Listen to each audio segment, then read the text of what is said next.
We're getting back on track here with Catherine and Emily, but as you know, we won't stay there for long because this is the Going Off Track podcast.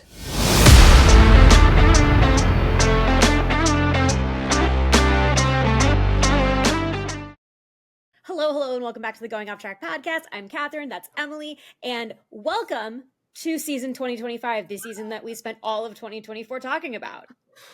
I feel like now is the time that we just start talking about 2026. Give it a race. So let's talk about Cadillac 2026. Who's going to be driving? Honestly, we probably could. I think we should at least do our 2025 predictions before we, give the whole season a write-off. Like really quick, but like when F1 posted that graphic when Cadillac was officially announced and they're like 2 more seats, I was like, it is too soon for that graphic that the F1 Instagram account posts anytime that there's a contract announcement. Like, it's too soon for that. I'm not ready for it. No, I feel like this is 2024 all over again, where we get the Lewis news in February and then like everything circulates and we have so many contracts that are open or who knows what they are, TBD. So it's going to be a wild season again, I think, with the seats.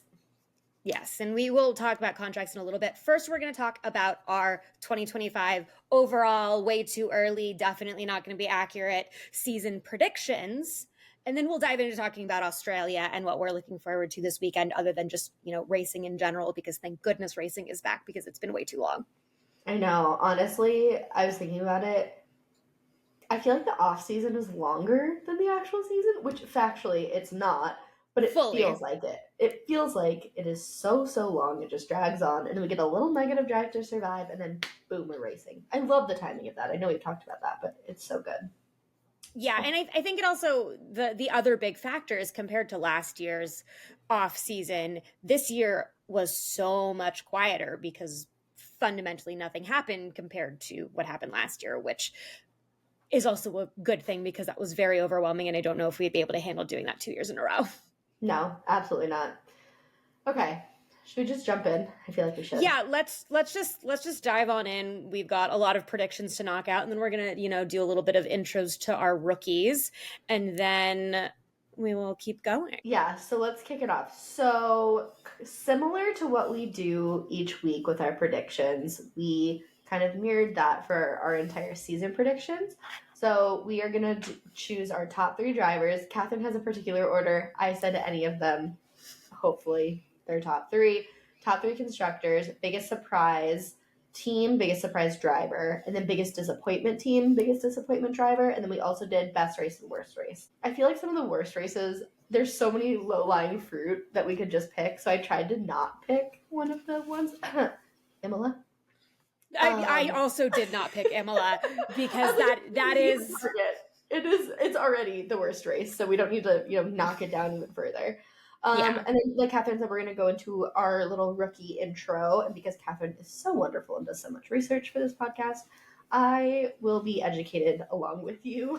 And I will ask the questions that we all want to know about the rookies. So, with that being said, Catherine, without further ado, for the 2025 season, who are your top 3 drivers in the Drivers' Championship? I don't know what I was trying to say there. Yeah. So first off, it might be important for me to actually have my predictions open, but I think some of it is a little bit of a smattering of surprise decisions, and then also, like, of course, Catherine's going to pick that decisions. So I did pick my top 3 drivers in order of champion, vice champion, and third place. And so I have picked Max Verstappen to repeat as champion. It's not going to be easy, but I think that he's, going to be capable of doing it. I have Oscar as my P2, and then I have Lewis Hamilton as my P3. Oh, Catherine, it started again. No, did we do it again? Oh my gosh. In no particular order, I have Lewis, Oscar, Max. Yep. Well, okay. I'm picking Max. I honestly don't think he'll be champion again. I just don't think the car is quite there yet, and I think he's going to have a long way to go with no teammate help. But I love that we're already mind melding. And this is not the first race.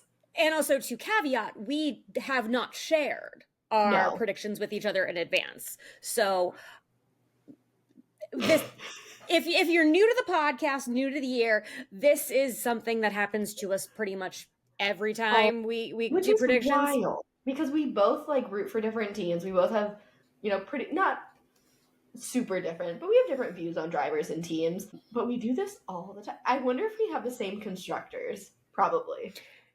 Well, do you want to start with constructors then? Yeah, let's go with constructors. So I have, in no particular order, McLaren, Ferrari, and Red Bull.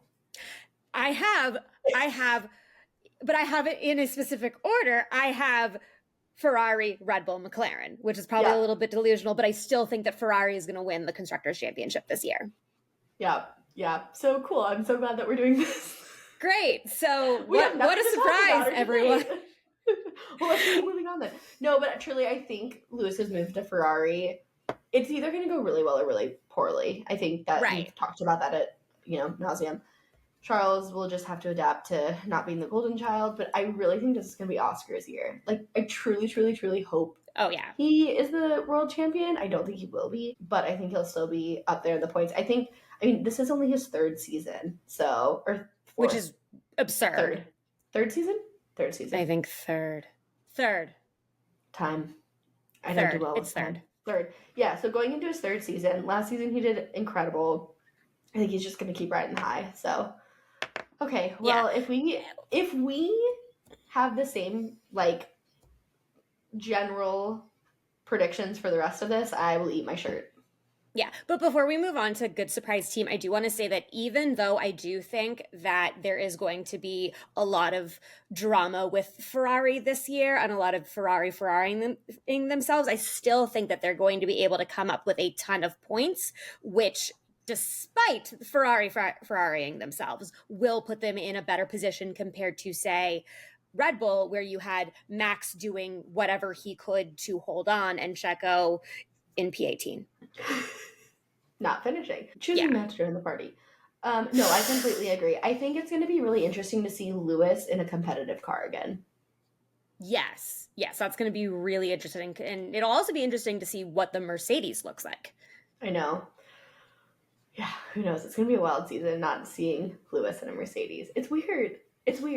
Like, totally been said, this is, the longest relationship with a driver and a team principal and a team, and sad to see, but all good things have to come to an end, so. Yes. And we've only talked about this transition for a year, so the fact that it's here now is just like... And now we're just going to keep talking about the transition all year, too, now that Lewis is at Ferrari. Mm-hmm. But can I just say one little... I'm so excited for all of the fits from Lewis this year. Yes. I feel like he won't have as much leeway with what he can do, but I feel like he's just going to rock it. Yeah. What's also interesting, and also something that we haven't talked about, is Zhou Guanyu, who is also one of our favorite fashionistas in the paddock. He's not driving on the grid this year, but he is a Ferrari reserve driver, so there is a chance that we're going to see him coming into some races that he's going to be reserving at with some good fits. Fashion show at lunch. Moving on. Emily's had too much sugar today. Okay, so moving on to surprises. Good surprises. Okay, who is your good surprise driver? My good surprise driver is actually going to be Esteban Ocon. Oh, good. We don't have the same. Okay, thank God. Tell me why. Let's elaborate on these. let's elaborate. Yes, if not, this is going to be a really short episode, which would also be a miracle for us. But I just think that getting Esteban out of Alpine, and we talked in our Drive to Survive reaction about how really toxic the Alpine environment can be, and especially the whole Viva la France thing, and it totally is going to work despite the fact that Esteban and Pierre aren't best friends in real life. I just think that this is going to be a really good change for him. It's going to be a really good opportunity for him to step up into a new role as he's the lead driver at Haas. He's going to have a rookie that he's going to be help showing his way through Formula One in Ollie Behrman. And I think that this is going to be a really good opportunity for him to continue stepping out of the kind of villainous role that he has had over the last few years. And I'm really kind of looking forward to what we're going to see out of Esteban this year. I hope you're right. I do like SD Bestie, and I feel bad that he's kind of been painted in this villain light. Like, I think I said this last episode or a few episodes ago. Like, it was probably just a rough edit from Netflix, and he was really young and slightly reckless, but that doesn't make him a villain. So, Right. I don't know. We I'm ready we for we know there are plenty of young and reckless drivers on the grid. Max Verstappen, like exactly, case in point. exactly. And So yes, he's had 2025 will histories be of the like redemption of SD Bestie. it very well could be. I mean, he's had a history of not being the best teammate, but when your teammates are the likes of Fernando Alonso and Pierre Gasly, it's like those are really difficult people to be teammates with. So this could Yeah, be a really good opportunity for him, and hopefully Haas is able to deliver them a car that has improved on what was ultimately an improvement that we saw last season in 2024. yeah, exactly. It's really interesting when you put it into perspective like that. Like, yes, he's the common denominator, but he also didn't have the easiest teammates to drive with. So, Mm-hmm. makes you think, Context is a beautiful thing. right? Okay, so I am surprised by my surprise driver, but in a field filled with rookies, one will prevail. Right. And I think we're actually going to eat our words. And I think Kimmy is going to be really good this year. Even though we sat and talked shit about him for half a year on why he shouldn't be driving at Mercedes, you know, I've really come around to the idea of him doing well. Should we skip ahead to biggest disappointment driver now? No, let me elaborate. I think he's Please gonna do. I think, you know, we're ready for that next young driver to really push people. And I mean, maybe I did this because of Kimi or because I love Toto and I would, you know, trust Toto implicitly, but I think George is not the strong lead driver. So I think if Mercedes has a strong car, Kimi has a really good opportunity to take advantage of that because like yes, George thinks he's the number one driver and he's going to mentor Kimi, but I personally don't see the talent in George. So I think there's still an opening for him to really push and get the better strategy if he's in a good car. If he's not in a good car, then this is not my good surprise driver. But I think amongst all of the rookies, I think Kimi is going to end up on top just because of the car he's in. I think Mercedes is going to be stronger than maybe, well, no, definitely stronger than like Haas, definitely stronger than Stake. So I think, you know, he'll have a good shot. And I'm not Okay. counting Liam Lawson as a rookie because that's bullshit and he's driven several races. So he's not a I am rookie in my also book. I am also not, Okay, because perfect. mostly because the Formula One Instagram account does not count him as a rookie, And which they I agree with. So therefore, it is his first full season, but he has had enough races over in under his belt in 2 years. I don't think he's like a traditional rookie like these little children that we have in the other five rookies. God bless. Okay. Yeah. So that's my Kimmy rant. Moving on to good surprise team. So what team do I think is really going to surprise us all? Should come as no surprise that I'm picking Williams. Okay. I think this is the year JV has a car like truly, truly under 100% of his development. I think Alex is really going to benefit from having a strong teammate. And I think Carlos showed in testing, like, yes, people were sandbagging and testing things, whatever, but he still put in really good times and looked really good in testing in a Williams car. Not expecting them to win or even be on the podium, but I do think that they're going to be fighting for like 4, 5, 6 instead of being towards the bottom. Okay, I like that pick. I think I picked Williams last year as my biggest good I think we surprise. both picked Williams last Yeah, year. Yeah. yeah, so I didn't. I picked Aston Martin because I think that Aston Martin had it's totally off the wall, and obviously there's the Lance Stroll problem amongst the two drivers, but I do think that if they have a more competitive car, we will have a more competitive Fernando, and obviously it is the Adrian Newey effect isn't going to take effect immediately, but I do think that we will get more of than what we saw last year, which was a completely anonymous Aston Martin that was in absolute no man's land in P5. And they probably will stay P5 in the Constructors' Championship this year, but I think that they will be closer to the higher side of the grid than they will be the lower side of the grid. That's fair. Yeah, I mean, we love Fernando on the pod, and I just want all the best for him. I could take or leave Lance Stroll, to be honest. Lance is just there. Right. But if they have a really competitive car and Fernando's doing well and Lance isn't, then I think that's like maybe the push they need to get rid of Lance. Maybe not.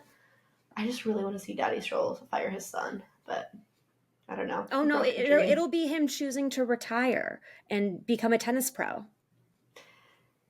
Frame it how you want, Catherine. His dad's gonna fire him.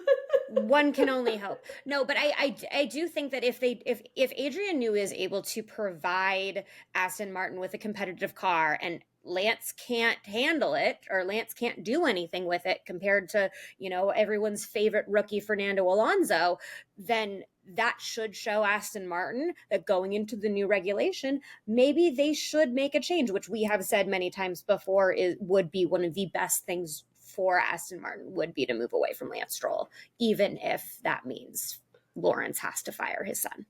Yeah, I mean, they need to get rid of him before a Newey car comes out. Like, they just need to. Like a full-on Newey car in 2026, because that is really what Aston Martin is looking towards is the Adrian Newey 2026 Aston Martin. This year will have some of the influences in upgrades that we see throughout the season, but right off the bat, there's probably going to be very little since he just started with Aston Martin this week. Okay, moving on to the more exciting piece of this. Disappointing driver of the year. What an award to get. Yeah, so spoiler alert, your biggest good surprise driver was Kimi Antonelli. My biggest disappointment driver is Kimi Antonelli. I just think that it's going to be really difficult for him to get a handle on that Mercedes. And I think that he is, he comes in so highly regarded and he really is one of the most promising rookies. I just don't think that he's going to start right off the bat and be successful in the way some people think that they are. And everyone kind of glosses over his experience in F2 last season, where he was really very anonymous, and not even to speak of how he performed in the rookie, FP1 sessions, which you can kind of take it or leave those. Those are really just kind of an attempt to get rookies in cars. I think that this year for the rookies especially, and because we have 5 or 6 rookies, which really it's just 5, this will really show if Formula 2 is doing enough to prepare drivers for Formula 1, which you and I have said forever at this point that it doesn't. So I think that this is going to be a really big indicator, because if we have 3 or 4 rookies that do really well and have a solid year for a rookie, then that's one thing. But if we have 4 or 5 rookies really struggling, 3 or 4 or 5, then that really is going to speak to what does F2 need to do to improve, to prepare these drivers for getting into F1, more than just giving us more rookie sessions, which we will have double the amount of rookie sessions this year compared to last year. Yeah, I think it's a hard comparison, though, of saying, some did well, some didn't do well, and that's because of F2. F1 obviously it depends on the cars. Of the car, exactly. If Mercedes is failing and Kimi's not doing well, that's not his F2 experience, that's the car. So I think it truly is hard to judge rookies, unless they're, phenoms and doing extremely well. Then it's more it's just them being a good driver. You know what I mean? I don't know. I think it's a hard gauge, which is also why it's hard to improve F2, because it's where are they lacking, where are they not? And I think it's very driver dependent and car dependent. And there's really only so much you can do when F2 is a spec series where all the cars are the same, and then you move into F1 and every car is different, and all of the engineering is very specific to each team. So it's very difficult, but I think that this will also be a very good indicator of how prepared these rookies are, just because we have so many of them. We haven't had this many rookies in a really long time. The last time we've had... it was George and Alex, since that whole class. The George, Alex, Lando class of 2019. Yeah. Wild. Yeah. So we'll see, but I don't know. Okay, so disappointing driver. I You can't feel use like Checo anymore. I know I don't have my easy one anymore. Funny enough, I did list Liam as a potential disappointment. So I think we're gonna have people disappoint in different ways, if Mm-hmm. that makes sense. So, and I picked three, which I know is not how this works, but I couldn't decide. Okay. So I have Charles. I think Charles is going to disappoint himself, and he's going to have a disappointing year because Lewis is going to outdo him. Do I think he's going to be Sure. the worst driver on the grid? No, but I think in terms of Ferrari and in terms of Charles, it's going to be a very disappointing year. Moving on to Liam Lawson. I think they're going to wish they didn't screw Danny over. I think he's going to fail. I don't think he's going to do well. I think he's going to very quickly piss Max off, and that's not going to go well. And then sadly, I also have our good friend Jack Doohan, who I don't think will finish this season. I think he's going to be the biggest disappointment. I truly, truly do. And I mean, I'm just going to go from this and jump into my disappointing team, which I have as Alpine. Like, I think whatever Flavio is doing is going to be the downfall of Alpine.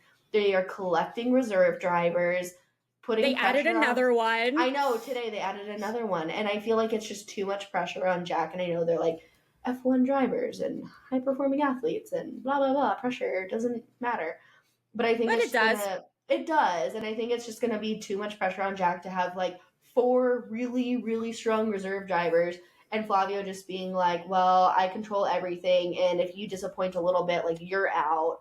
That sucks. I don't think Jack's gonna finish the season. I don't think he makes it to the summer break. Yeah, that would be incredibly disappointing. Especially, I mean, we obviously spent one full episode and then the beginning of the next, and those are going to be linked in the description of our thoughts on Jack Doohan. And to clarify, it is going to be really unfortunate if Jack doesn't get the Agreed. same grace as the other rookies will get. Maybe not Isaac Hadjar as a Red Bull rookie, but to get the opportunity to finish a season, which would be incredibly disappointing and incredibly unfortunate. Yeah, I mean, look at Williams, right, with Logan Sargent. He did nothing and caused a ton of damage, but they still gave him a whole season. They A didn't give year him and a a whole half. second season, but he did get a full season and he got a seat the next year. So I think Alpine has a different, idea of what they want their drivers to do, and unfortunately, they just can't attract the driver that fits the mold of what they want. So they're just going to keep rotating through people because they can't get their house in order. So that's my disappointing team of the year. Yeah, it's going to be it's unfortunately it's going to be pretty rough at Alpine, and that doesn't even talk about what kind of car they're going to get, because No. like the issue with Danny in the V carb last year, there were a lot of really high expectations for the V carb last year, and the V carb sucked, and that didn't help Danny's case of being able to show that he was good enough to replace Checo in the Red Bull. And this year the Alpine, if they start off like last year, then it's not going to be Jack Doohan's fault unless he crashes in the first five races, every race of the first five races, to showcase if he really has the skill. And he is a very highly regarded rookie and reserve driver. So I really do hope he gets the opportunity to stick out the full season. Yeah, we never like hope bad things upon people unless you're Checo. But like, I hope he does well. Unfortunately, I don't think he's in an environment that fosters positivity and encourages rookies to perform well. So, yeah. Well, that's me. What about your disappointing team of the year? So mine is probably going to be a little bit of low-hanging fruit, but I do think that steak is my pick for most disappointing team. I know, right? Like, what a shock. But I Take do. a mother down, Catherine. It's really unfortunate, but they're going to have two brand new drivers this year. And Nico Hulkenberg is a highly capable driver, even if he is on the older side. And Gabriel Bortoleto, the reigning F2 champion, he is, a rookie phenom. He's very highly regarded, but if they don't give them a good car to drive, and they didn't give Zhou Guanyu and Valtteri Bottas a good car to drive last year, like they almost didn't score any points last year. And, you know, I think that it is going to continue to be difficult. And not only that, but I think it's going to continue to be difficult going into 2026 and the Audi era that is coming, because Stake slash Sauber slash Kick slash whatever you want to call this team is going to be the final year of this iteration before Audi comes.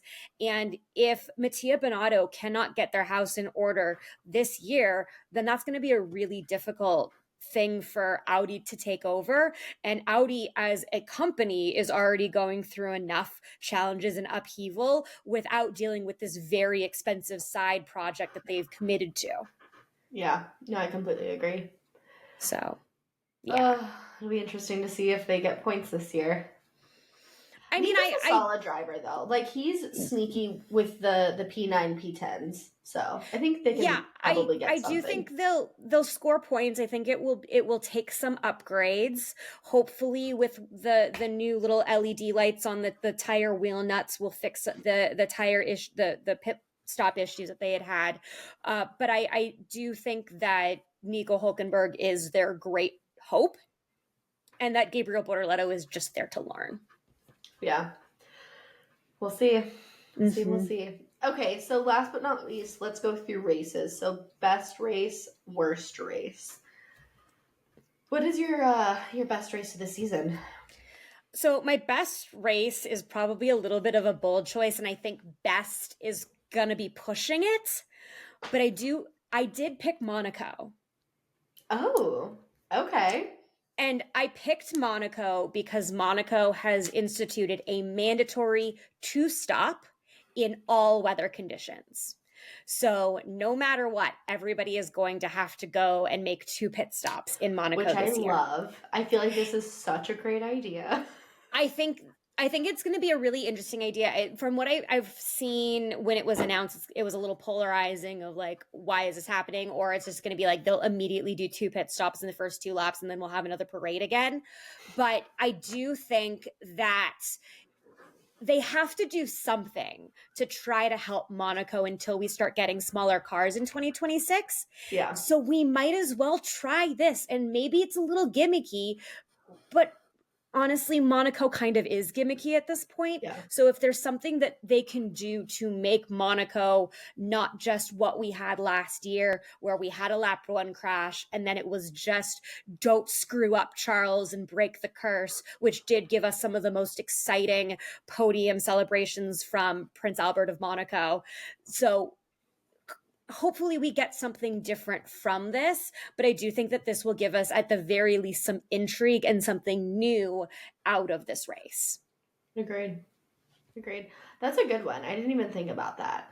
Mine is probably low-lying fruit, but it's my favorite race every year. So I picked Brazil. It's just so fun. It's wild. You never know what's going to happen. You always have a crazy podium.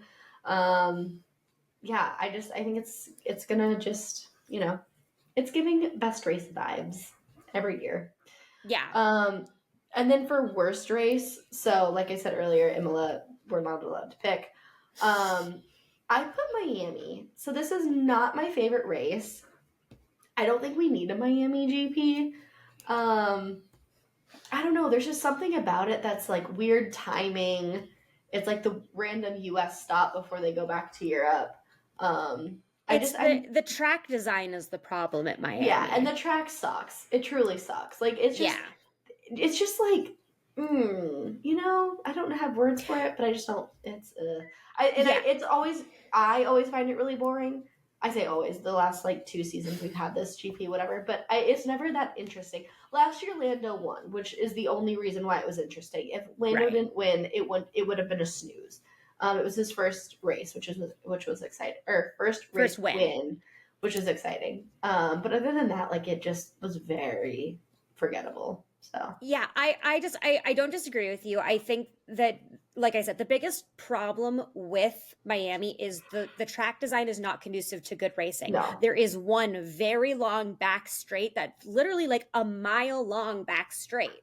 That's boring. It's Like stupid, it's not, and it's not even an exciting overtaking spot. And overtaking in Miami isn't really exciting.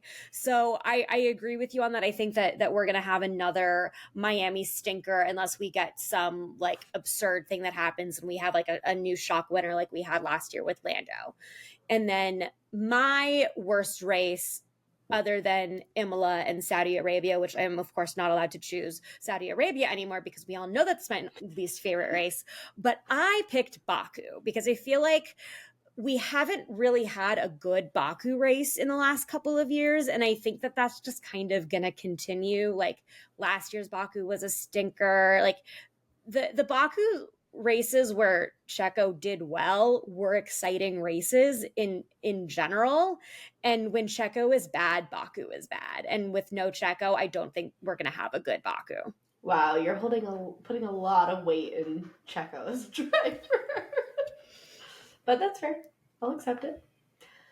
Okay. Yeah. Well, with that being said, we talked a lot about rookies. I think it's time to meet the rookies. So we have, 5 true rookies? 1, 2, 3, 4, 5. Yeah. Yes. Liam Lawson, like we said, is not really a rookie. So let's start with good old Jackie boy. So Jack Doohan, rookie for Alpine. What makes him exciting? What should we know about him? Well, first off, he has quite the pedigree. His father is Mick Doohan, who is a MotoGP world champion. Nepo baby. He is a Nepo baby, just like Max Verstappen, just like Mick Schumacher.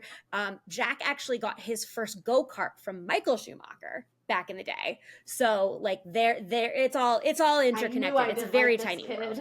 Yeah.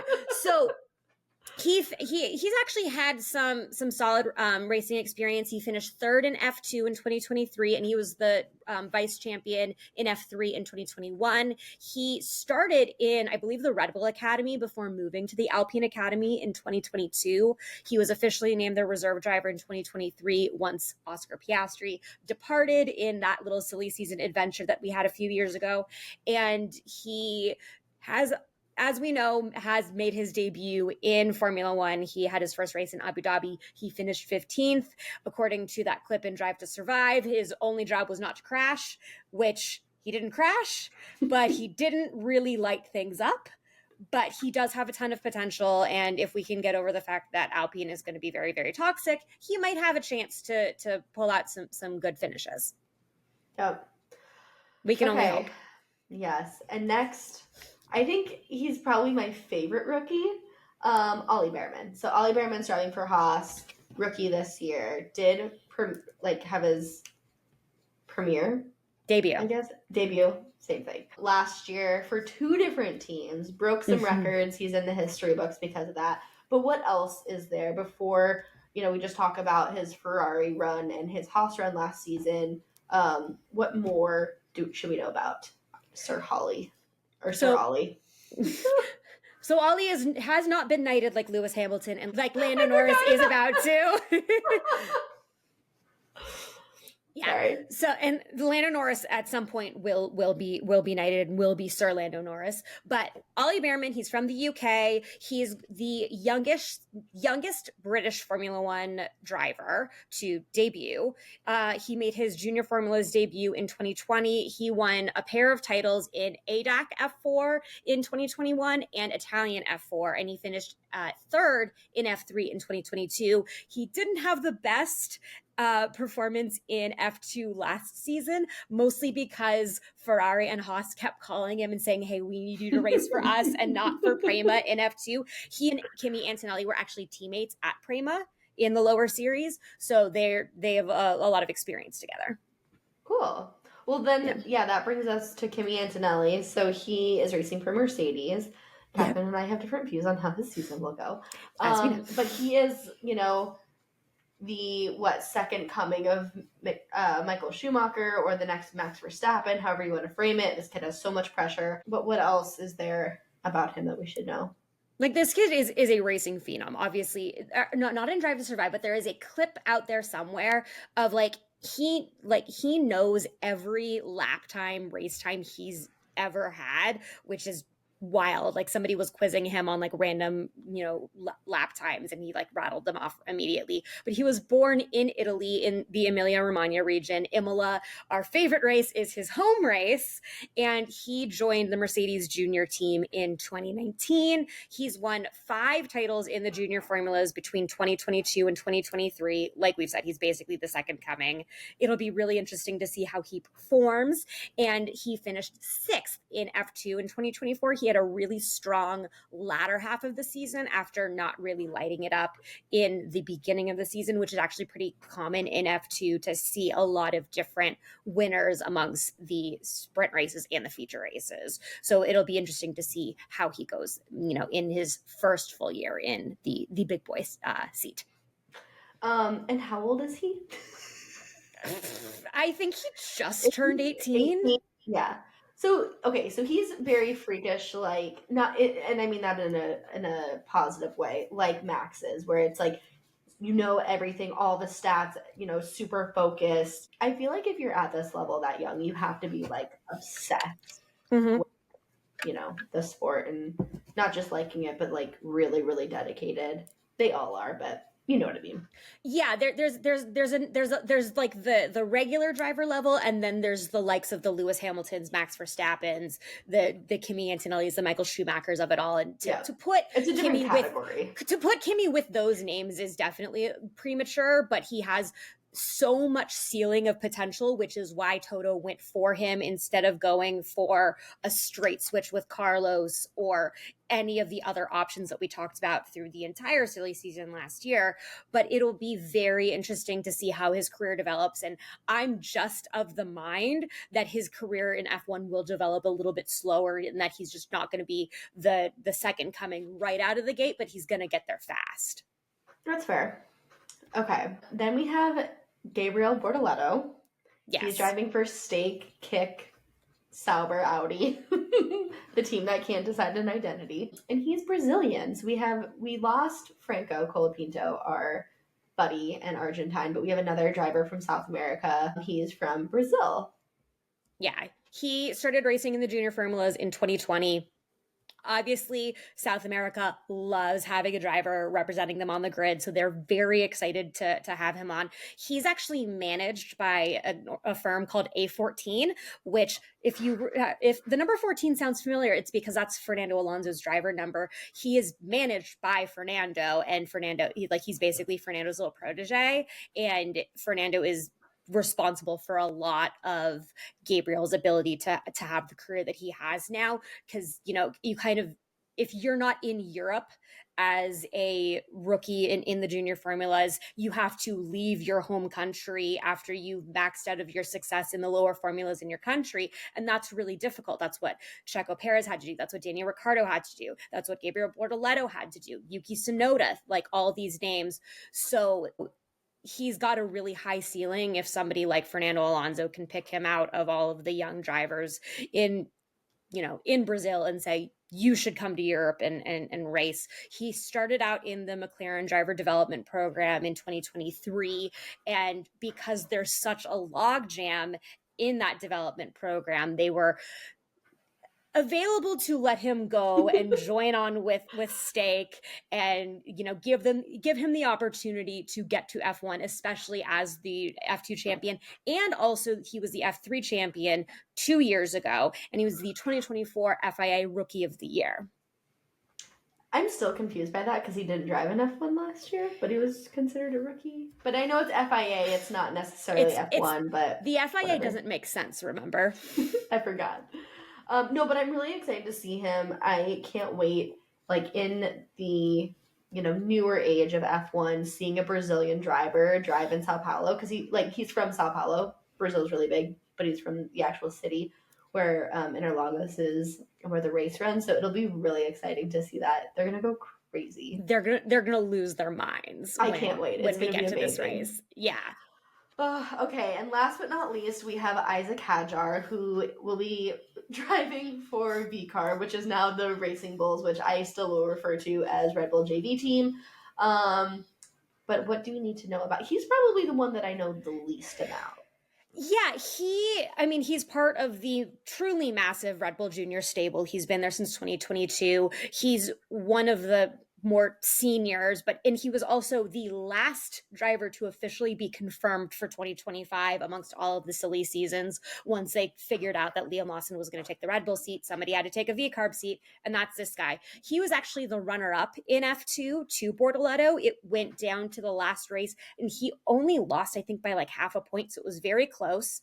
He also finished third in French F4 in 2020 and the Formula Regional Asia Championship in 2022. So he has a lot of experience in the lower formulas. He's been around a while. He's done a few of the rookie driver appearances in both the Red Bull and the V Carb.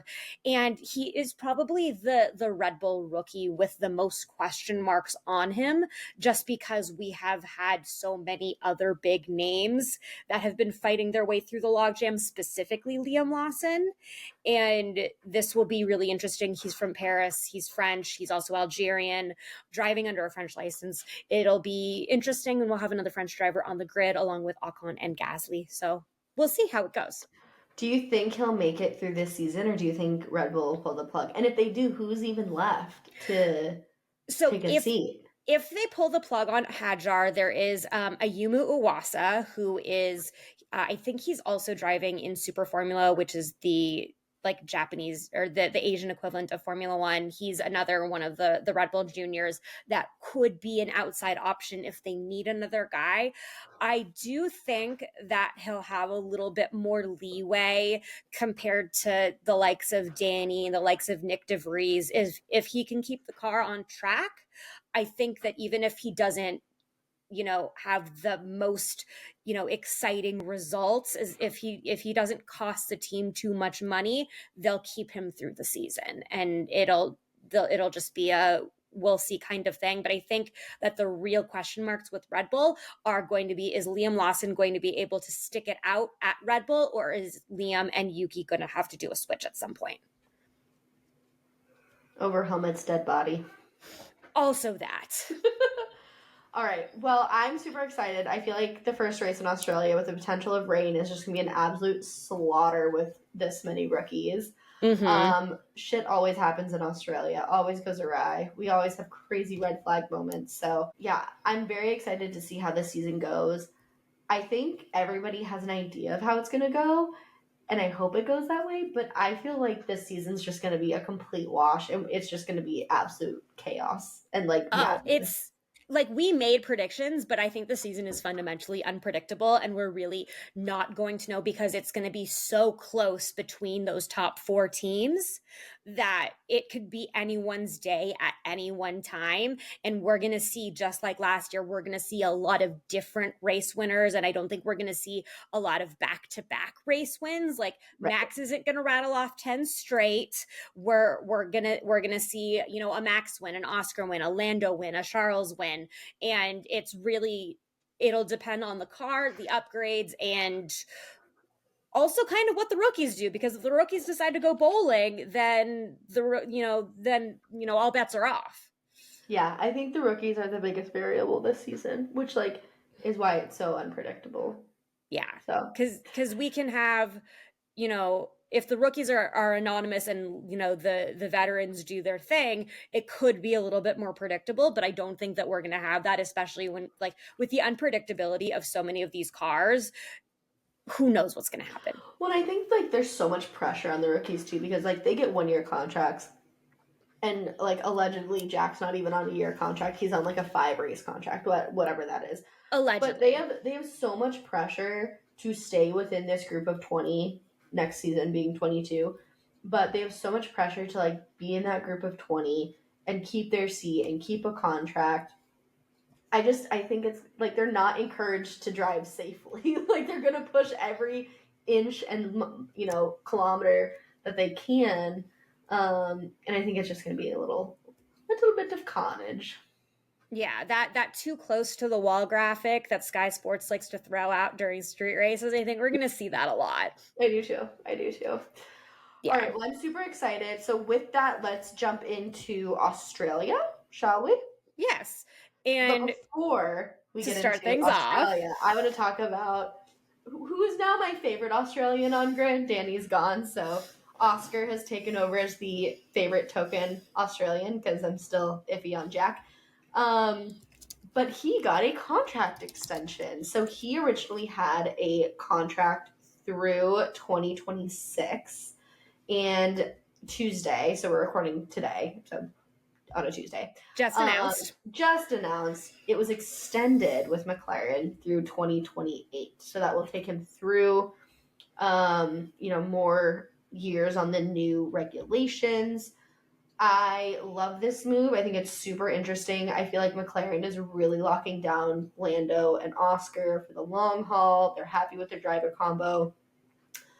I'm just interested to see how Lando and Oscar do this year because we've both been predicting that Oscar is going to be the front runner at McLaren and be like the number one driver, whatever you want to call it. But I'm interested to see how the driver pairing goes this year and going into next year as well. If Oscar's a little bit more competitive and giving Lando a little bit of a run for his money. So.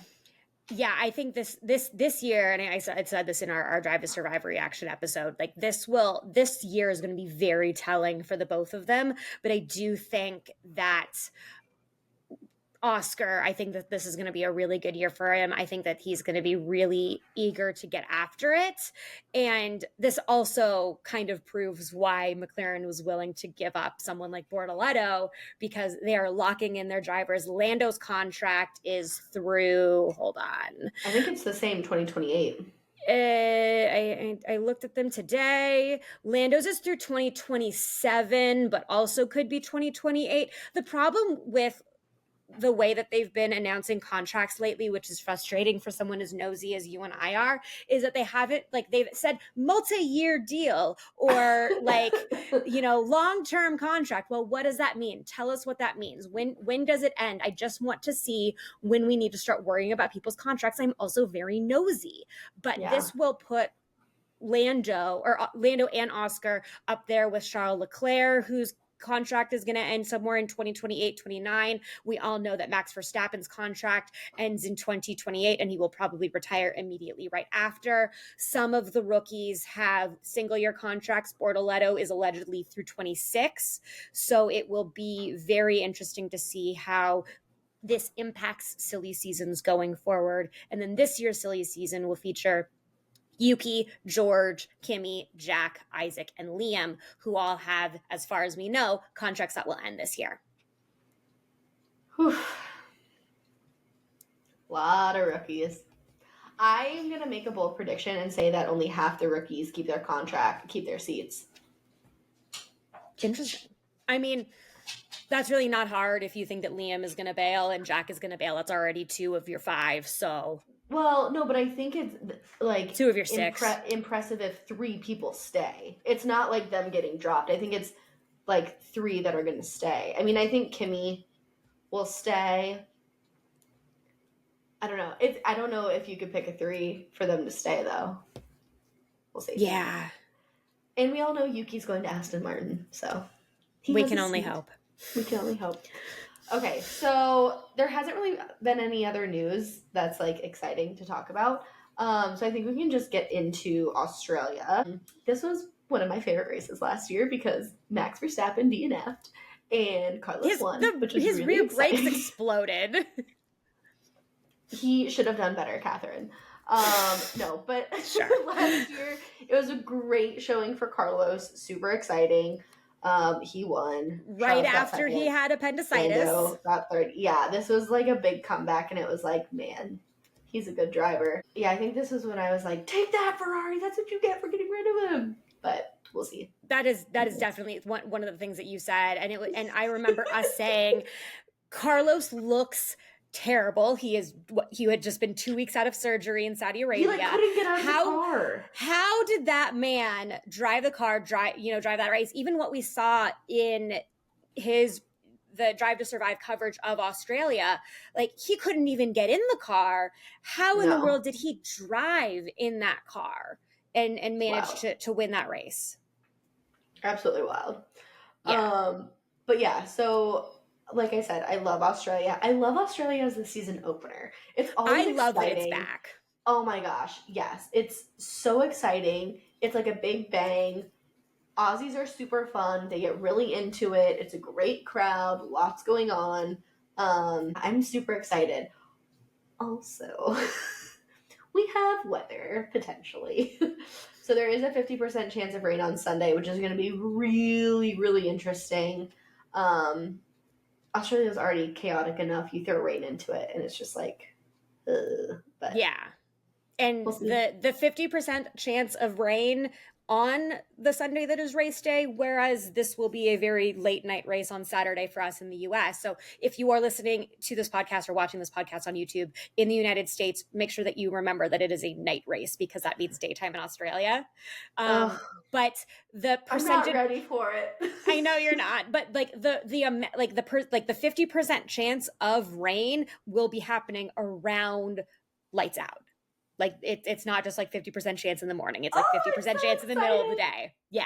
Oh, So there's going to be a lot of questions, especially when you think drag qualifying wet race, lots of rookies, wet race, brand new cars, lots of questions. This could be one of the most consequential season openers in a very long time, and could also be the first time that Max Verstappen will not be leading the world championship since he won the world championship in 2021. damn. Mm-hmm. That's heavy. That's a lot of days. Yeah. All right, well, with that, let's get into our Australia predictions. Yes. If you are new to this podcast or need a good refresher because we've had such a long winter break, Catherine and I do predictions of your race. So we pick pole, podium, P10. We also, just for funsies, do biggest surprise and who's going to do a dumb. We award ourselves points for pole, podium, and P10. We do 1 point for pole, 5 points for podium. Yes. 3 points for P10. Yeah, we keep track throughout the season, see where we are. Sounds easy. It's really not. Catherine hit one weekend perfect and she ended up running away with it. I was decently good at picking pole, but 1 point is not going to do much. But yeah, so with that, Catherine, who is your first pole sitter for the 2025 season in Australia? That's a great question. What did I write in my notes? My first pole sitter of 2025 is Oscar Piastri. We did it again. We did it again. Oh, I have such high hopes for this man, though, and for to be his home race. I'm just like, let's do it. Let's go. Full out, Oscar. Yeah. Okay, cool. So we both have Oscar as our pole. But what about podium? My podium is Oscar, Max, Lando. Okay. I have Oscar, Lando, Lewis. Ooh, very interesting.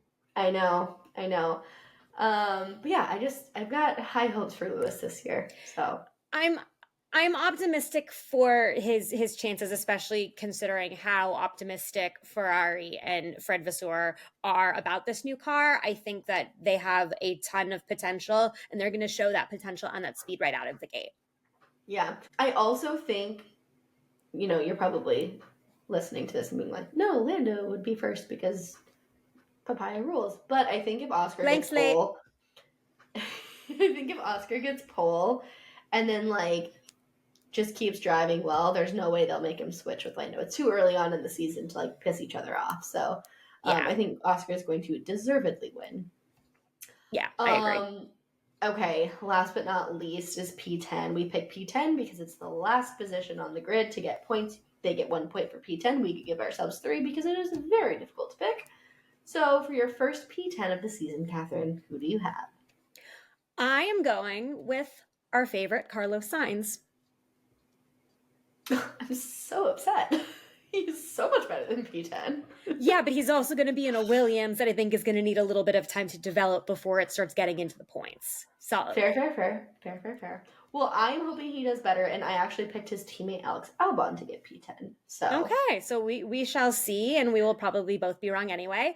But I think that that's kind of around where we're gonna see Carlos in the early half of the year, especially if Williams goes the same way that they've kind of been going the last couple of years of some not so great starts, even on the side of the garage that didn't just crash into a wall every time, and the upgrades that they brought will allow them to improve, and hopefully with two very capable drivers like Carlos and Alex, we will have less in the wall stuff, which means less money going to the Destructors Championship, which if you follow Formula One on social media, the Destructors Championship is basically an unofficial accounting of how much money each driver costs when they crash. Yep, always fun to watch out for that. Well, kind of going off of what you were saying, I'll go into my surprise. So my surprise of the weekend is that Williams will actually have a good start and be double points weekend for Williams. Ooh, So. okay. I have that we will have a strong showing from Mercedes. I think that Mercedes is finally going to be leaving behind the last couple of years of struggling. And I think that they will also have a strong showing, which I know goes completely against everything that I've been saying about Kimi Antonelli lately, which I know one day I will be eating my words about Kimi Antonelli. I understand that this is going to happen in my future, and I'm just going with it. But I think we'll have a strong performance. I'm all on it. I am a Kimi Antonelli stan, so there you go. I want to see him drive an F1 race first, and then we'll go from there. I'm just going off vibes. Kind of how I live my life. Okay, and then for oops, who is your oops do a dumb this weekend? My dumb of the weekend is going to be Aston Martin. I think that they're going to come out and it's going to be difficult. And I think Fernando will be upset. And I think Lawrence Stroll will call up Adrian Newey and say, "Sir, give us an upgrade." And till we get some Newey upgrades in, I think that they're gonna struggle a bit. Fair. Well, I didn't want to have to do this, but I am. Liam Lawson will not finish his first race in F1.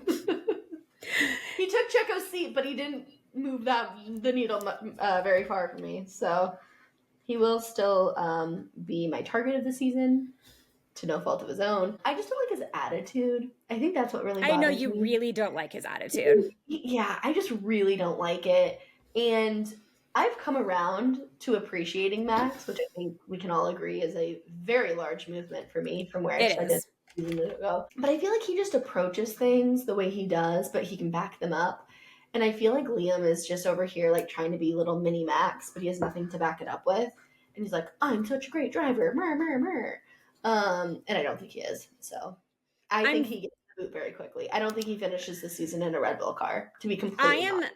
I am very curious to see what he's going to look like driving a Red Bull, because obviously he's driven an AlphaTauri and he's driven a very mediocre V-carb. So it'll be interesting to see when they put him in the big boy, the varsity car. And see how he performs. And obviously we saw in Drive to Survive that, he tested at Silverstone and he was less than 0.2 off of Max, which is a massive margin in the grand scheme of motor racing. So it will be really interesting to see where he compares to Max this weekend. And as we go through the first few races to, give everyone a chance to settle into the cars. Yeah, I don't know. It's going to be wild. But I think that's the theme for this whole entire season is like... We don't know. We don't know. Like, take your pick. It's going to be, the wild, wild west, which I'm very excited for. I'm very excited for the race this weekend. I think it's going to... I don't want this to happen. I want everyone to be safe, but I think it's going to be carnage. I really do. With all those rookies starting in rain, it's not going to end well.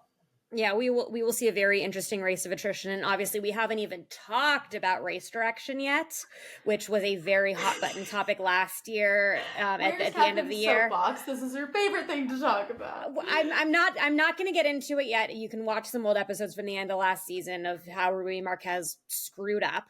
But I do think that it is going to be very interesting in going alongside what happens if we have a bunch of, yellow flags, double yellow flags, red flags, that will also unfortunately have an either very positive or very negative impact on race results. So I think that that's also going to be another factor to look out for this year. I completely agree. And especially this weekend with the rain. Yeah. Oh my gosh, I know. Well, That has been our 2025 too early predictions, as well as our predictions for the Australia race. We will have our Australia reaction out the Monday following this weekend. So next Monday. Why am I trying to make this more complicated? Time is weird. Time is weird. But I'm so excited we're racing again. Looking forward to the season. Thanks for going off track with us, guys.